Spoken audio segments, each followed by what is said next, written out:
요즘 부부들 보면 참 안타까운 게 결혼 3년만 지나면 서로 룸메이트처럼 지낸다는 거예요. 특히 잠자리는 점점 의무처럼 느껴지고 횟수도 줄어들죠. 그런데 말이에요. 오히려 부부일수록 이 부분을 더 신경 써야 한다는 거 알고 계세요? 연인일 때보다 부부가 되면 더 노력해야 관계가 유지되거든요. 저도 결혼 5년 차쯤 되니까 남편이랑 그냥 편한 사이가 되어버렸어요. 근데 이게 편한 건지 식은 건지 구분이 안 되더라고요. 어느 날 문득 이러다가 정말 남남처럼 지내는 거 아닌가 싶어서 뭔가 변화가 필요하다고 생각했어요. 그래서 이것저것 시도해봤는데 효과가 정말 놀라웠거든요. 남편이 갑자기 신혼 때처럼 적극적으로 변하는 거예요. 주변 언니들한테 얘기했더니 다들 비법 알려달라고 난리더라고요. 그래서 오늘 제가 실제로 해본 것들 다 공유해드릴게요. 먼저 분위기부터 완전히 바꿔야 해요. 늘 똑같은 패턴으로 하면 당연히 루틴이 되어버리잖아요. 그래서 저는 아로마 마사지를 시작했어요. 처음엔 좀 쑥스러웠는데 해보니까 정말 달라지더라고요. 라벤더나 일랑일랑 같은 향을 섞은 오일을 손에 덜어서 체온으로 데운 다음에 남편 등부터 천천히 마사지해주는 거예요. 이게 단순히 터치가 아니라 온몸으로 소통하는 느낌이 드는 거죠. 오일이 피부에 스며들면서 미끄러지는 그 감촉이 생각보다 훨씬 관능적이에요. 그냥 기계적으로 하는 게 아니라 상대방 몸의 반응을 보면서 천천히 어루만져주는 거예요. 어깨에서 시작해서 등을 타고 내려가고 허리 라인을 따라 부드럽게 쓸어주고 다리 근육도 풀어주면서 점점 분위기를 만들어가는 거죠. 남편이 처음엔 간지럽다고 웃더니 나중엔 완전히 녹아내리더라고요. 이렇게 몸의 대화를 먼저 나누고 나면 그 다음 단계가 자연스럽게 이어지거든요. 마사지 오일도 종류가 다양한데 달콤한 향보다는 은은하고 편안한 향이 좋아요. 너무 강한 향은 오히려 집중을 방해하거든요. 오일을 바를 때도 손바닥 전체를 밀착시켜서 체온을 전달하는 게 중요해요. 손끝만 사용하면 간지럽기만 하고 제대로 된 터치감이 안 느껴져요. 온손으로 감싸듯이 쓰다듬으면서 상대방의 호흡이 깊어지는 걸 느껴보세요. 그게 바로 서로 연결되는 순간이에요. 그런데 아무리 분위기를 만들어도 낮에 잔소리를 퍼부었다면 소용없어요. 이게 진짜 핵심이거든요. 남자들은 생각보다 훨씬 예민해요. 아침에 양말 아무데나 벗어놨다고 한 소리하고 설거지 안 했다고 또 한마디 하고 쓰레기 안 버렸다고 또 지적하면 그게 다 쌓이는 거예요. 그 상태로 밤에 친밀한 분위기를 만들려고 하면 남편 입장에선 하루 종일 갈굼당하다가 갑자기 뭐 하자는 건가 싶은 거죠. 그래서 제가 실험을 해봤어요. 관계를 갖고 싶은 날이 있으면 전날부터 완전히 태도를 바꾸는 거예요. 잔소리는 일절하지 않고 오히려 칭찬만 해주는 거죠. 작은 것도 알아봐주고 고마워하고 인정해주고 오늘 넥타이 매치 잘했다, 머리 자른 거 잘 어울린다, 설거지해줘서 고맙다 이런 식으로 계속 기를 살려주는 거예요. 남자들은 정말 단순해서 칭찬 몇 마디에 어깨가 으쓱해지거든요. 그리고 이게 진짜 신기한 건데 기가 살아야 아랫도리도 살아나요. 농담 아니고 진짜예요. 하루 종일 눈치 보고 기죽어 있으면 몸도 그렇게 반응하는 거예요. 근데 칭찬받고 인정받고 존중받으면 자신감이 생기고 그게 바로 남성성으로 연결되는 거죠. 전날부터 기분 좋게 해주고 당일에도 계속 좋은 말만 해주면 남편이 먼저 적극적으로 나와요. 이게 얼마나 효과적인지 몰라요. 특히 남자들은 자존감이랑 성적인 자신감이 직결되어 있어요.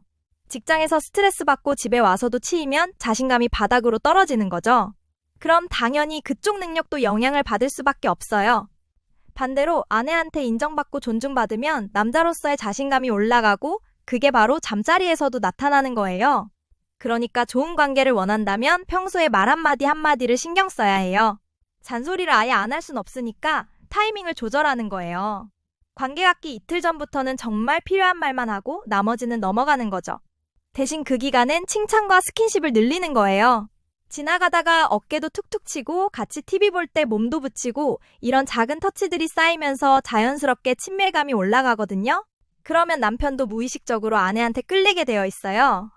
여기에 더해서 건강관리도 정말 중요해요. 남자든 여자든 체력이 받쳐줘야 좋은 관계를 유지할 수 있거든요. 특히 남자는 체력이 곧 자신감이에요. 요즘 남편들 보면 회사 일로 지쳐서 집에 오면 소파에 널브러져 있잖아요. 그 상태로 어떻게 좋은 관계를 기대할 수 있겠어요? 그래서 저는 남편 건강식부터 챙기기 시작했어요.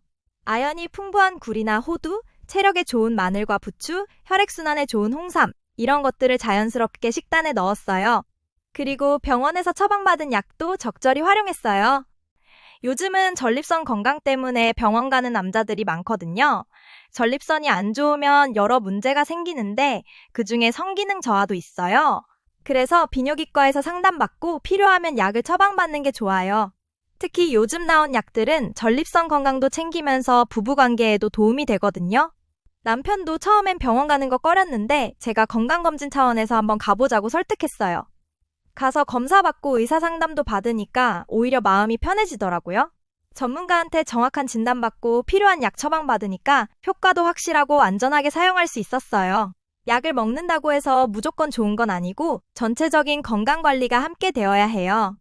규칙적인 운동도 시키고 술은 줄이고 수면 시간도 확보하고 이렇게 생활 습관을 개선하면서 필요할 때 약의 도움을 받으니까 시너지가 나더라고요. 남편 체력이 좋아지니까 자신감도 올라가고 관계의 질도 확실히 달라졌어요. 건강해지니까 스트레스도 덜 받고 기분도 좋아지고 그게 부부관계에 다 영향을 미치는 거예요. 예전엔 피곤하다고 일찍 자자고 했는데 이제는 남편이 먼저 분위기를 만들려고 해요. 체력이 받쳐주니까 여유가 생기고 여유가 생기니까 상대방을 배려할 수 있게 되는 거죠. 이게 선순환이에요. 그리고 뭐니 해도 다양성이 중요해요. 늘 같은 시간, 같은 방식으로 하면 점점 지루해지거든요. 그래서 저는 매번 다르게 시도해봤어요. 어떤 날은 아로마 마사지로 시작하고, 어떤 날은 함께 샤워하면서 분위기 만들고, 또 어떤 날은 평소와 다른 장소에서 해보기도 하고, 이렇게 변화를 주니까 매번 새로운 느낌이 들더라고요. 특히 주말 아침 같은 평소와 다른 시간대를 활용하는 것도 좋아요.